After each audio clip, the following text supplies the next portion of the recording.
Hello and welcome to this video. My name is David Thorne.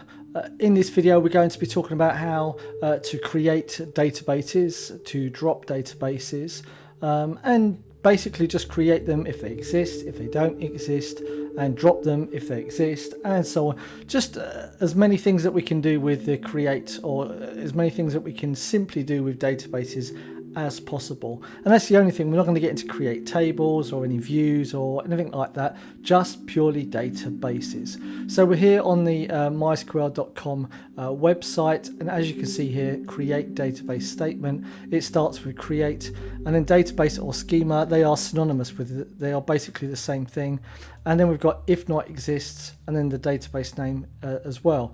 And then we've got any create options. Now we're not going to get into character sets and collations and so on, and encryption, because they're really super specific to what type of data that you put inside of it. Now if you're Swedish and you've got Swedish characters, then you want to do this. If you're then Arabic, you want these characters. If it's just purely English, you want this. If you just want UTF and so on. So that's a whole bag of worms that we need to talk about, and it's like a rabbit hole to get into that, because there's a whole bunch of different things. So we're going to stay away from this character set and collation here in this one video, but it's an interesting topic, definitely.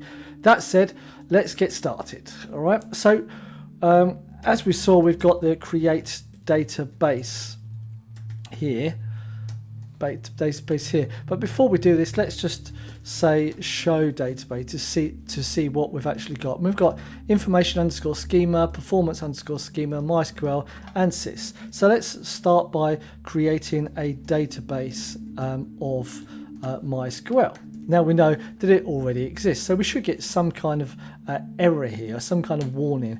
And we can see access to system MySQL is rejected. And if we say here then show errors, we can see this one error that we've got. All right. So now let's do create database if not exists, and we'll say MySQL this time as well. And we get a warning this time. You see, query OK, one row affected and one warning. So let's just say show warnings. And now you can see can't create database MySQL, database exists already, but that's just a warning, so we're okay there. So you can see that if you want to safely create a database if it doesn't exist, then this is what you do. You then say create database if not exists, so if it doesn't exist. All right, so now let's just, for the sake of purposes of this, let's say drop MySQL and drop database MySQL, and you can say access to system schema MySQL is rejected. And once again, if we say show errors, we get the same error. So we obviously can't delete that, it's just not letting us do it. And as you can see here, that I am the root user logged in. All right, so now let's actually go ahead and create a database, and we'll say David underscore DB, and we want to create it if not exists. All right.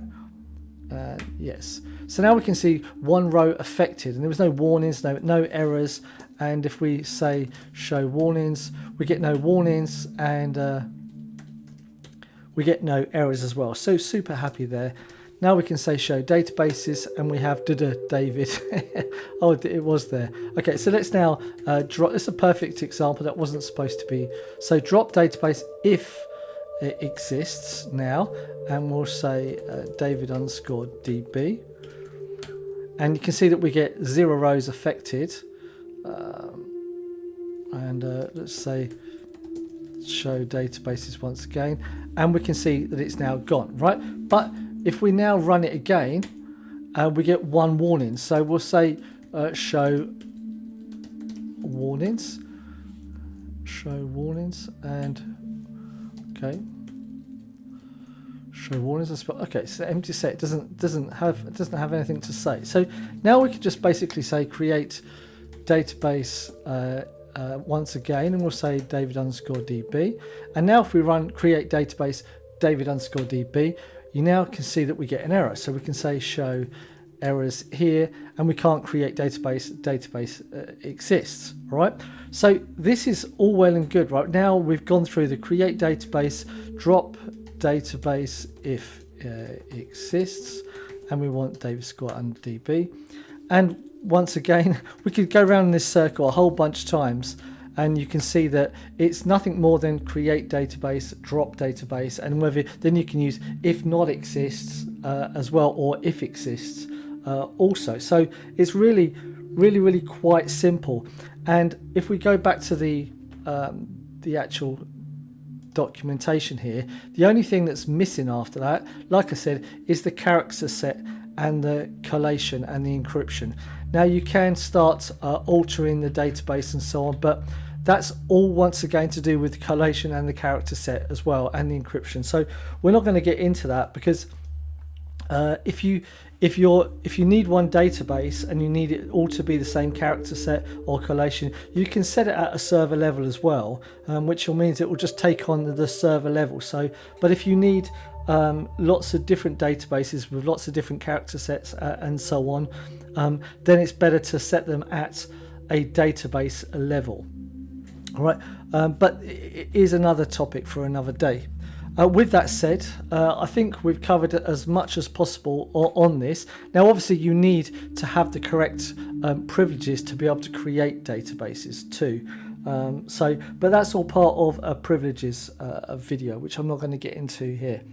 Okay, well, I hope you've learned something. If you haven't, then please write any questions in the comments about what was missing, or what I went too fast with, or what I went, whatever. Just let me know in the comments. If you do like it, give me a thumbs up. And if you don't like it, I'd much prefer you write in the comments what you didn't like about it, because it really helps me. So thanks very much for watching. I'm pretty certain there'll be a video on the screen right now that either I've recommended to or YouTube has. So I wish you a nice time, and see you in the next video. Ciao, ciao, and goodbye.